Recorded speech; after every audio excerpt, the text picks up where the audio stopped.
मिनश्शैतानिर्रजीम बिस्मिल्लाहिर्रहमानिर्रहीम अल्लाहुम्मा सल्लि अला मुहम्मदिन व आलि मुहम्मद। मेरे तमाम सुनने और देखने वाले मोमिनीन और मोमिनात को मेरी तरफ से, मेरे चैनल नातिक़ कुरान की जानिब से अस्सलामु अलैकुम। दो अहम मसले। पहला ये, क्या दो चीज़ों को मिलाकर एक फ़ितरा दिया जा सकता है?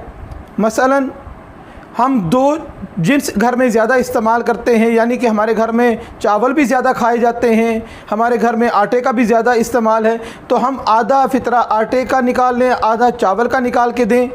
तो इसमें मराजे फरमाते हैं कि नहीं, ऐसे इसको तकसीम नहीं किया जा सकता। एक ही जिन्स का फ़ितरा निकाला जाएगा। जो चीज़ आप ज़्यादा इस्तेमाल करते हैं, अगर दो चीज़ों का हाफ हाफ करके फ़ितरा एक बना के निकाला जाएगा तो वो आपकी तरफ से सदका तो हो सकता है, लेकिन वो रमज़ान का फ़ितरा नहीं करार पाएगा। दूसरा मसला वो ये, क्या फ़ितरे को तोड़ा जा सकता है?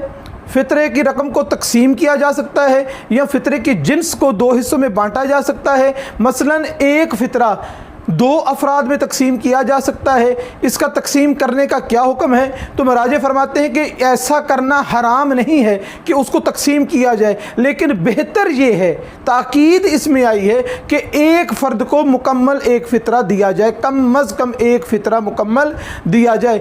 अगर कोई बहुत बड़ी मजबूरी है, हमारे पास दो फ़ितरों के पैसे नहीं हैं, या दो फ़ितरों जितनी जिन्स नहीं है, ज़रूरतमंद दो अफराद हैं जिनका इसके बगैर गुजारा नहीं हो सकता, तो तब मजबूरी के तहत आप अगर फ़ितरे को तोड़ दें तो उसमें कोई कबाहत नहीं है, कोई मसला नहीं है, लेकिन ताकीद इसमें है कि फ़ितरे को तोड़ा ना जाए। एक फ़ितरा कम अज़ कम एक बंदे को ज़रूर मुकम्मल तौर पे दिया जाए। परवरदिगार हमको सही मानों में दीन मोहम्मद और आले मोहम्मद अलैहिस्सलाम को पढ़ने, समझने और उस पर अमल करने की तौफीक अता फरमाए। वमा अलैना इल्लल बलागुल मुबीन।